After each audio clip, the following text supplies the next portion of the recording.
রিমন, প্রতিদিন এই ছেলেটারে দেখে কবরের সামনে দাঁড়ায় জন্য কি বলে, চল তো শুনে দেখি। চল যাই দেখি। ভাইজান, আসসালামু আলাইকুম। ওয়ালাইকুম আসসালাম। কিছু বলবেন ভাই? ভাই, কিছু যদি না মনে করেন আপনাকে একটা কথা জিজ্ঞেস করি। হ্যাঁ করেন। আমরা প্রতিদিন নামাজ পড়ে যাওয়ার পথে দেখি আপনি কবরের সামনে দাঁড়ায় থাকেন। আজ কয়দিন ধরে আমরা দুইজন খেয়াল করতেছি। আপনার কি কোনো সমস্যা? একটা সমস্যা তো আছেই। এই কবরে যিনি শুয়ে আছেন উনি আমার চাচা। আর কি জন্য এই কবরের পাশে এসে দাঁড়ায় থাকি তাহলে বা শোনেন। চাচা দাঁড়াও, তোমার সাথে আমার ইমার্জেন্সি কিছু কথা আছে। আমার সাথে কি কথা কও? তা কথা হচ্ছে, দাদা মারা গেছে অনেক দিন তো হয়ে গেছে, আব্বাও তো মারা গেল 1 বছর হয়ে গেছে, আর তুমিও তো মুরব্বী হয়ে গেছো। আর তুমি বেঁচে থাকতে থাকতেই আমাকে জমিটা ভাগ করে দিলি অনেক ভালো হইতো। আরে পাগল, এই কথা? আমি তো তোর বাপেরই মতো, আর আমি যতদিন বাইসে আছি এই জমি নিয়ে তোর কোনো টেনশন করা লাগবে না। চাচা টেনশন তো করতেছি না, আব্বা বেঁচে থাকলি ঘর বাড়ি করে দিত, আব্বা তো বেঁচে নেই, আমার তো ঘর বাড়ি করে থাকা লাগবে। তুমি যদি জমিটা দেখাই দিতে, ভাগ করে দিতে, তাহলে জায়গায় ঘর বাড়িতে থাকতে পারতাম। আরে পাগল, আমি তো তোর বাপেরই মতো, আর আমি মরে যাওয়ার পরে তো এই জমি সব তোরা 2 ভাই পাবি। আব্বা কি হয়েছে? আরে সিদুলা এসে এই বাড়ির জমিটা ভাগ করে নিতি। ভাই, বাপসা ছেড়ে তো এখনো বাইসেই আছে, আর বাড়ির জমি এত তাড়াতাড়ি ভাগ করার কি দরকার? আরে আমারও তো বাড়িঘর করার দরকার। তা তুমি বাড়িঘর করবা তো ভালো কথা, তোমার বারণ করতেছে কিনা? তুমি বাড়িঘর করো। আব্বা, ভাই ঘর বাড়ি করবে, তা জায়গা দেখাই দাও। আর ভাই, তোমার সাথে কি আমার কখনো জায়গা জমিনে ঝামেলা হয়েছে? ঠিক আছে চাচা, ও যখন বলতেছে জায়গা জমিনে কোনো ঝামেলা হবে না, তাইলে আপনি জায়গাটা দেখাই দেন, আমি ঘর বাড়ি করি। আচ্ছা বাপ, ঠিক আছে, আমি তোর জায়গাটা দেখাই দিবানে। আচ্ছা ঠিক আছে ভাই, থাক আমি চলে গেলাম। আব্বা, তুমি বড় ভাইটা জায়গা জমি ভাগ করে দিচ্ছ না কেন? বড় ভাই ঘর বাড়ি করবে না? এই তুই চুপ কর, এখনো তোর বোঝার বয়স হয়নি। আমি যা করতেছি তোর ভালোর জন্যই করতেছি। আব্বা, তুমি আবার আমার এখানে কি ভালো করতেছো?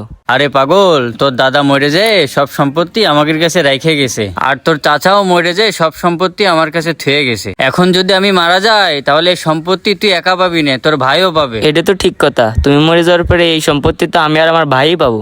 এই জন্যই তো তোরে কই তুই একটা বোকা। আমি বাইচে থাকতে থাকতেই সব সম্পত্তি তোর নামে লিখে দেবো। যা, এখন তুই ঘরে যা। আচ্ছা ঠিক আছে।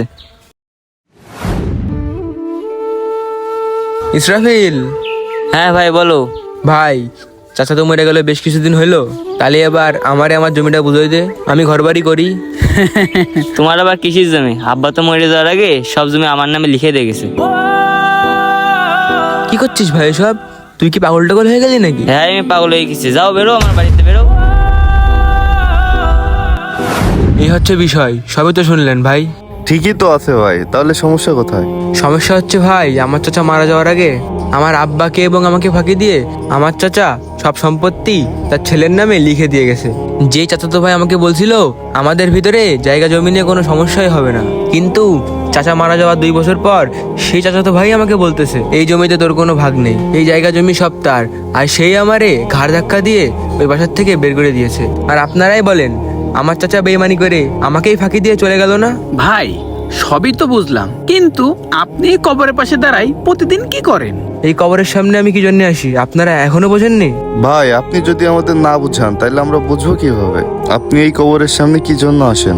আমি প্রতিদিন চাচার কবরের সামনে এসে বলি, চাচা তুমি আমার জায়গা জমিটা বুঝাই দিলে না, দুনিয়ার সবাই তোমারে মাফ করলেও আমি তোমারে মাফ করবো না। আর এই কারণেই আমি প্রতিদিন এই কবরের কাছে আসি। আর এই হচ্ছে মূল বিষয়। এবার তো বুঝতে পেরেছেন ভাই? রিমন, এবার বিষয়টা বুঝতে পেরেছিস? ভাই, আপনারও তো চিনি না, তাও আপনারা 2টা কথা বলি। আপনার চাচা মারা যাওয়ার সময় 3.5 হাত জায়গা ছাড়া কিছুই নিয়ে যেতে পারেনি, আর এই বিষয়টা আপনার চাচাতো ভাইয়ের বোঝা উচিত ছিল। আর আপনি যে মনের ভিতরে ক্ষোভটা রেখে দিয়েছেন, আমার মনে হয় আপনার চাচা এই কবরের ভিতরে বেশি ভালো নেই। তাই বলি কি ভাই, আপনি আপনার চাচারে মাফ করে দেন। আর আপনার চাচাতো ভাই যে আপনাকে ঠকাচ্ছে, আপনার এই মনের কষ্টে, আপনার ক্ষোভে, আল্লাহর এই জমিনে দেখবেন একদিন ঠিকই তার বিচার হবে। আর ভাই, আপনার চাচা তো দুনিয়া ছেড়ে চলেই গেছে, আর আপনার চাচার জন্য আপনার মনে যে কষ্টটা জমা হয়েছে, ওই কষ্টটা ভুলে যে একটু ধৈর্য ধারণ করেন আর আপনার চাচারে মাফ করে দেন। ভাই, এই দুনিয়ায় যার ভিটামাটি নাই তার কষ্টটা শুধু সেই বোঝে। আর যখন আমার মনে হয় এই দুনিয়ায় আমার কোনো ভিটামাটি নাই, তখন এই চাচারে আমার আর মাফ করতে মন চায় না। আপনার কথা ঠিক আছে ভাই, এই 2 দিনের দুনিয়ায় মানুষ যে কেন অংশীদারকে ফাঁকি দেয় এটা আমার বুঝেই আসে না। ভাই তার উপরে আর রাগ রেখে লাভ নেই, আল্লাহর রাস্তে আপনি আপনার চাচাকে মাফ করে দেন। আচ্ছা ভাই, ঠিক আছে। এরান চল চাচার কবরটা জিয়ারত করে আসি। আচ্ছা ঠিক আছে চল। একটা কথা বলি, শরীকের হক ফাঁকি দিয়ে আপনি সাময়িকভাবে লাভবান হতে পারেন, কিন্তু আখিরাতে লোকসানটা আপনারই বেশি হবে। ধন্যবাদ।